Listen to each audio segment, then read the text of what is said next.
Hey guys, welcome to the next class. So this class we will live scraping. We will a website scrape practical class. Laptop steps laptop replicate we have more than we have hundreds of students studying this course, so I understand that ചില students ന് laptop ഉണ്ടാവത്തില്ല.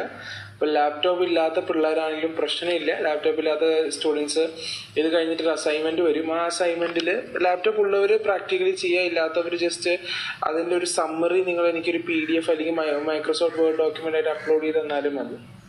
So let's see what to do. So this class, last class I think I showed you guys a Google link. Google link, Google scrape link.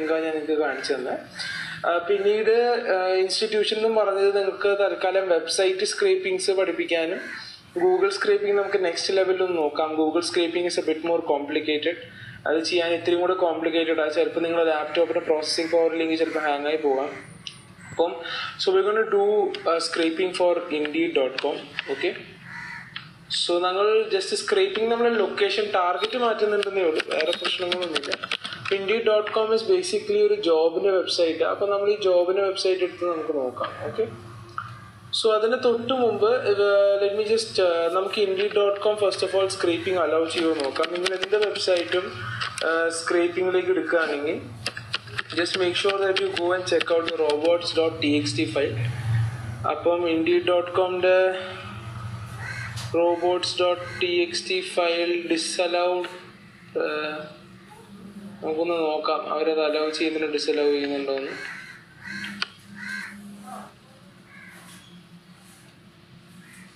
Okay, അപ്പോൾ community stand നമുക്ക് Indeed.com നമ്മളിപ്പോൾ scrape ചെയ്യുമ്പോൾ ഞാൻ പറഞ്ഞ പോലെ നിങ്ങൾ എന്ത് വെബ്സൈറ്റ് സ്ക്രേപ്പ് ചെയ്യുകയാണെങ്കിലും ഒരിക്കലും അത് വേറൊരു കമ്പറ്റീറ്റർ വെബ്സൈറ്റ് ഉണ്ടാക്കാൻ വേണ്ടി ചെയ്യരുത്. അപ്പോൾ Indeed.comന്റെ അലൗ ഡിസലൗ, അതായത് നമ്മൾ കോമ്പറ്റീറ്റർ വെബ്സൈറ്റ് ഒരിക്കലും സ്റ്റാർട്ട് ചെയ്യരുത് Indeed.com സ്ക്രേപ്പ് ചെയ്തിട്ട്. അതാണ് Indeed.comന്റെ ഏറ്റവും വലിയ requirement. So we will keep up that requirement. അല്ലെ നമുക്ക് ഒരിക്കലും Indeed.comൽ നമ്മൾ ജോബ് സ്ക്രേപ്പ് ചെയ്ത് വേറെ ജോബ് വെബ്സൈറ്റ് ക്രിയേറ്റ് ചെയ്യുന്നില്ല. So just check it out. So let's look. ആദ്യം നിങ്ങൾ വന്നിട്ട് നമ്മളിപ്പം സ്ക്രേപ്പ് ചെയ്യാൻ പോകുന്നത് ജോബ്സിന്റെ ഡാറ്റ ആയിരിക്കും ഈ വെബ്സൈറ്റിൽ നിന്ന് ലൈവായിട്ട്. സോ ഫസ്റ്റ് നമുക്ക് URL കിട്ടണം. അല്ലെ നമുക്ക് സ്ക്രേപ്പിംഗ് ഓപ്പറേഷൻ തുടങ്ങണമെങ്കിൽ നമുക്ക് ആദ്യം ഒരു URL കിട്ടണം. ആ URL കിട്ടാൻ വേണ്ടി നമ്മൾ എന്ത് ടൈപ്പ് ജോബ് സ്ക്രേപ്പ് ചെയ്യാൻ നോക്കാം. ഞാൻ just data scientist jobs scrape ചെയ്യാൻ നമുക്കിന്ന്. data scientist jobs in India. ഇന്ത്യയിൽ ഉള്ള data scientist jobs നമുക്ക് സ്ക്രേപ്പ് ചെയ്ത് നോക്കാം. So let's see.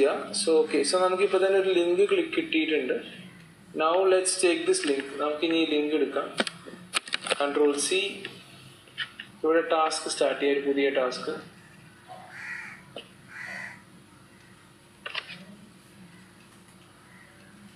പുതിയ ടാസ്ക് സ്റ്റാർട്ട് ചെയ്തിട്ട് കഴിഞ്ഞ പ്രാവശ്യം ചെയ്തപ്പോൾ ലിങ്ക് ഇവിടെ പേസ്റ്റ് ചെയ്യുക, സേവ് URL അടിക്കുക.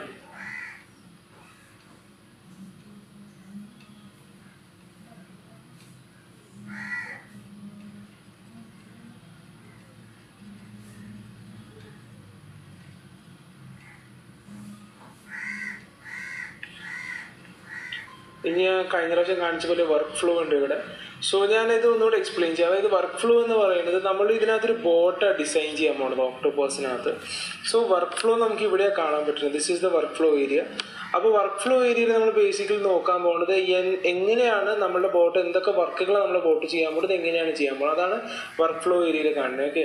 അപ്പോൾ ഒരു ബോട്ട് എന്ന് പറഞ്ഞാൽ ബേസിക്കലി റെപ്പറ്റേറ്റീവ് ടാസ്കുകൾ ചെയ്യാൻ വേണ്ടിയുള്ള ഒരു മെഷീനാണ്. അതായത് നമുക്ക് പെട്ടെന്ന് ചെയ്യാൻ ബുദ്ധിമുട്ടുള്ള ടാസ്കുകൾ റെപ്പിറ്റീഷൻ ആയിട്ട് ചെയ്തുകൊണ്ടിരിക്കുന്ന ഒരു ആൽഗോരിതമാണ് നമ്മളിപ്പോൾ ബിൽഡ് ചെയ്യാൻ പോണത്. അപ്പം സോ നമ്മളുടെ ബോട്ടിനുള്ള ഫസ്റ്റ് ടാസ്ക് എന്ന് പറഞ്ഞാൽ ഈ വെബ് പേജിലേക്ക് പോകാനാണ്. ഓക്കെ. സോ നമ്മുടെ ബോട്ട് ആദ്യം ഈ വെബ് പേജിലേക്ക് പോകും. ഞങ്ങൾ ഇവിടെ ഒരു വർക്ക് ഫ്ലോ ബിൽഡ് ചെയ്ത് കഴിഞ്ഞാലുണ്ടല്ലോ, നമ്മൾ കൊടുത്ത വർക്ക് തീരുന്നവരെ ഈ ബോട്ട് ഈ വർക്ക് ഇങ്ങനെ ചെയ്തുകൊണ്ടേയിരിക്കും. നമ്മൾ കൊടുത്ത വർക്ക് തീരുന്നവരെ. നമുക്കത് എങ്ങനെയാണ് പ്രാക്ടിക്കലി നോക്കാം. അപ്പം ഫസ്റ്റ് നമ്മുടെ ബോട്ടിന്റെ ജോലി ഗോ ടു വെബ് പേജ് എന്നുള്ള സംഭവം എടുക്കാനാണ് നമ്മൾ ആദ്യത്തെ ബോട്ടിന്റെ ജോലി. നമുക്കിപ്പം ഇത് ഓരോരോ ടൂൾസ് നമുക്ക് ഇവിടെ സൈഡിൽ കാണാൻ പറ്റുന്നുണ്ടല്ലോ. ഇത് ഓരോരോ ടൂൾസ് നമ്മളെ ബോട്ട് ചെയ്യാനുള്ള വർക്കുകളാണ്.